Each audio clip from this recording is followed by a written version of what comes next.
میرے آقا نبی رحمت صلی اللہ علیہ وآلہ وسلم نے ارشاد فرمایا، جس کے اندر تین چیزیں پائی جائیں گی وہ ایمان کی حلاوت پا لے گا۔ پہلی چیز، اللہ اور اس کے رسول اتنے محبوب ہوں کہ کوئی چیز اتنی محبوب نہ ہو۔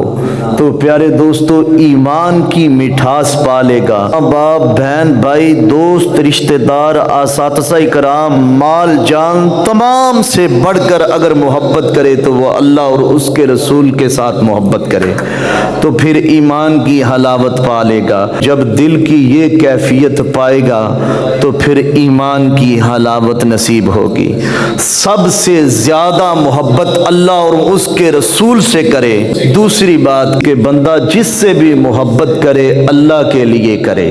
یہ کیفیت پیدا ہوگی، جس سے بھی پیار کرے، جس سے بھی محبت کرے، اس میں اللہ اور اس کے رسول کی رضا ہونی چاہیے۔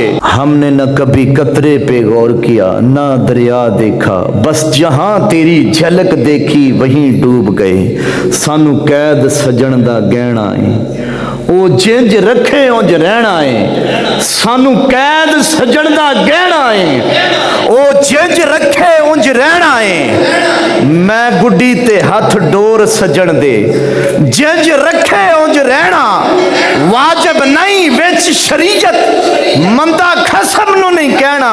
تو پیارے دوستو، اگر جس سے بندہ محبت کرے اس میں بھی اللہ اور اس کے رسول کی رضا ہونی چاہیے۔ تو اس مقصد کے لیے اللہ کے لیے محبت کرے اور اللہ کے لیے بغض رکھے اور اللہ کے ہی لیے نفرت کرے۔ اگر کسی سے ہم نے نفرت بھی کرنی ہے اس میں بھی اللہ اور اس کے رسول کی رضا ہونی چاہیے۔ تو اس مقصد کے لیے اللہ کے لیے محبت اور اللہ کے لیے بغض اور اللہ کے لیے نفرت کرے۔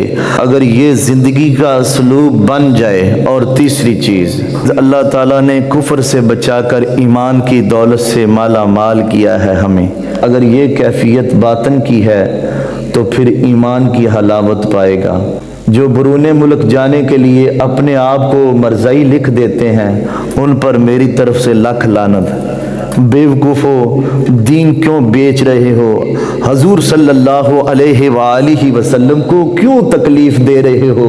اپنے آپ کو مرزائی لکھ دے، قادیانی لکھ دے، وہ کہے مجھے ایمان کا مزہ نہیں آیا، اس کو خاک لطف ملنا ہے ایمان کا۔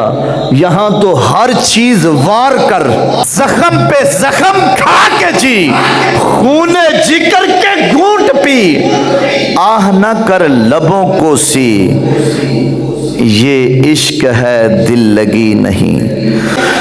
یہ تو کوئی پوچھے نا غازی ملک ممتاز حسین قادری علیہ رحمہ سے، آپ نے وقت کے یزید کو لتاڑا ہے۔ وہ سلمان خبیث جو گورنر تھا اس کو آپ نے اتنی گولیاں برسا کر واصل جہنم کر دیا۔ آپ نے گولیاں برسا کر اپنے ایمان کا ثبوت پیش کر دیا۔ تو پیارے دوستو، یہاں تو ہر چیز وار دینی ہے۔ ایمان سب سے زیادہ متاع ہے۔ اس دنیا پر جو سب سے بڑی دولت ہمیں عطا کی گئی ہے وہ ایمان ہے، اور قیامت کے دن جو سب سے بڑی دولت بندہ مومن کو دی جائے گی وہ دیدار الہی ہے۔ تو جس شخص کو یہ تین سعادت مندیاں نصیب ہوں گی وہ ایمان کی حلاوت اور ایمان کا مزہ پا لے گا۔ تو پیارے دوستو، اگر کسی سے محبت کرنی ہے تو اس میں اللہ اور اس کے رسول کی رضا ہونی چاہیے۔ اگر سب سے زیادہ محبت کرنی ہے تو وہ اللہ اور اس کے رسول سے کرنی ہے۔ ماں باپ، دوست، رشتہ دار، اساتذہ کرام، بیوی بچے، سب سے بڑھ کر اگر محبت کرنی ہے تو وہ اللہ اور اس کے رسول سے کرنی ہے، اور اس میں اللہ اور اس کے رسول کی رضا ہونی چاہیے۔ اور اللہ پاک نے آپ کو ایمان کی دولت سے مالا مال کیا ہے، یہ بات میری دل کی تختی پر لکھ لیں۔ اللہ پاک نے آپ کو ایمان کی دولت سے مالا مال کیا ہے، اور کفر کی طرف لوٹ جانا اتنا ہی مشکل ہو جس طرح آگ میں جانا مشکل ہے۔ آگ میں جانا آسان ہو اور کفر کی طرف پلٹ جانا مشکل ہو۔